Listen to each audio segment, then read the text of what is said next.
ব্যক্তি হিসাবে কারো প্রতি কোনো ক্ষোভ থাকলে প্রয়োজনে আইনগত পদক্ষেপ নিন, কিন্তু দয়া করে আপনারা কেউ নিজ হাতে আইন তুলে নেবেন না। অন্যকে নিরাপদ রাখুন, নিজেকেও নিরাপদ রাখুন। নিজের মহত্ব দিয়ে প্রমাণ করুন আপনি আওয়ামী লীগ নন, বরং আপনি একজন মানুষ। ধর্মীয় কিংবা রাজনৈতিক কারণে কোনো ব্যক্তি বা গোষ্ঠীর প্রতি প্রতিশোধ কিংবা প্রতিহিংসা পরায়ণ হবেন না। বিশেষ করে সংখ্যালঘু জনগোষ্ঠী কোনোভাবেই যেন হেনস্থার শিকার না হন, সেটি নিশ্চিত করা আপনার আমাদের সবার দায়িত্ব।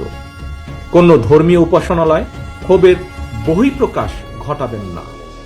খুনি হাসিনা তার দলীয় এবং ব্যক্তি স্বার্থে রাষ্ট্র এবং সমাজে মানুষে মানুষে ঘৃণা, হিংসা, বিভেদ ছড়িয়েছে। তবে আমার বক্তব্য স্পষ্ট, কাউকে সংখ্যালঘু হিসাবে বিবেচনা করার প্রয়োজন নেই। বাংলাদেশে মুসলমান, হিন্দু, বৌদ্ধ, খ্রিস্টান, বিশ্বাসী কিংবা অবিশ্বাসী কেউ সংখ্যালঘু নয়, বরং আমাদের একটি পরিচয়, আমরা সকলে বাংলাদেশী।